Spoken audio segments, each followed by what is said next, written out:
Have you ever caught a whiff of something that just wasn't there? Well, imagine if that happened all the time. Today, we're going to investigate a truly bizarre sensory illusion, a condition where your own sense of smell turns against you. We're talking about the ghost in your nose.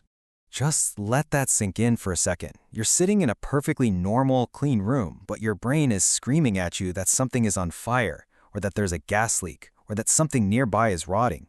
But there's nothing. It's all a phantom. For some people, this is their daily reality. So, to kick off our investigation, we've got to define our ghost. What exactly is this phantom scent, and what do scientists actually call it? The official name is Phantosmia.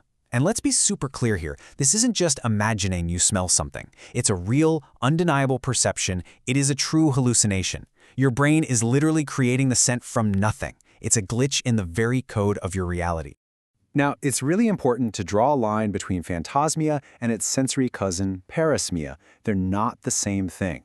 With phantosmia, remember, there's no physical source for the smell. It comes from thin air. But with parosmia, there is a real smell. Your brain just gets the translation horribly, horribly wrong. Like, you take a big whiff of your morning coffee, but your brain tells you it's garbage. See the difference? Both are awful, but they're very different kinds of errors in the brain. So, you might be wondering, are these phantom smells ever pleasant? You know, like phantom freshly baked bread? Well, the answer is almost never. Get this, a whopping 95% of these experiences are unpleasant. The technical term is kakosmic, and this tells us something really fascinating about our brains. They are hardwired for threat detection. From an evolutionary standpoint, it was way more important to smell fire or rotting food than it was to smell a flower. So when the system glitches, it defaults to those ancient primal warning signals. Okay, so to understand how this system can break down so spectacularly, we first need to appreciate how it's supposed to work in the first place. So let's take a quick look at the incredible architecture of scent. So, here's the journey of a normal scent. When you sniff, tiny chemical molecules fly up your nose and latch onto special neurons. From there, the signal zips straight through a bony plate in your skull right to the olfactory bulb at the base of your brain. And here's the cool part. From there, it plugs directly into some of the most ancient parts of our brain, the amygdala for emotion and the hippocampus for memory. This is exactly why a certain smell can instantly transport you back to your childhood.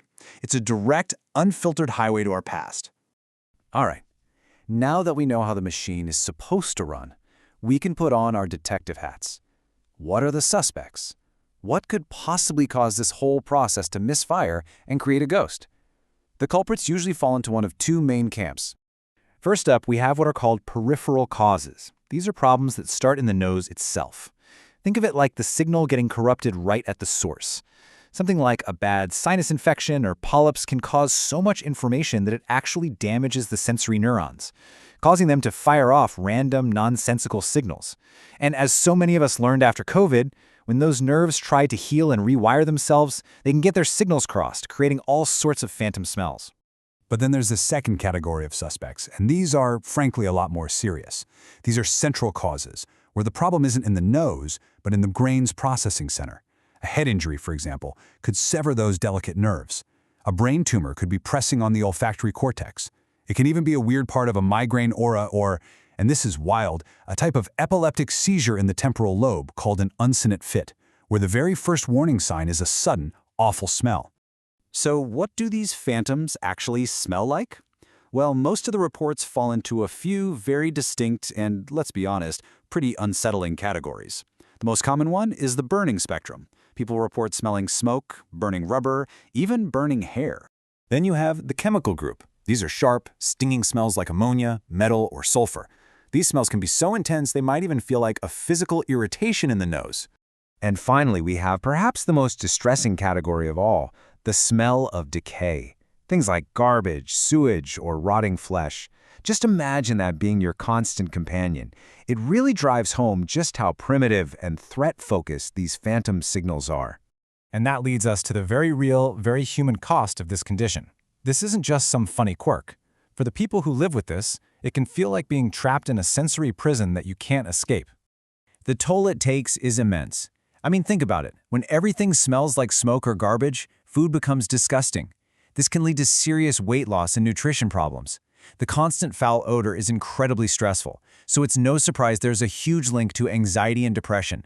And because nobody else can smell it, patients can start to think they're losing their minds, spiraling into paranoia that they have some terrible, hidden disease. So, how in the world do you exorcise a ghost that only exists inside your own head?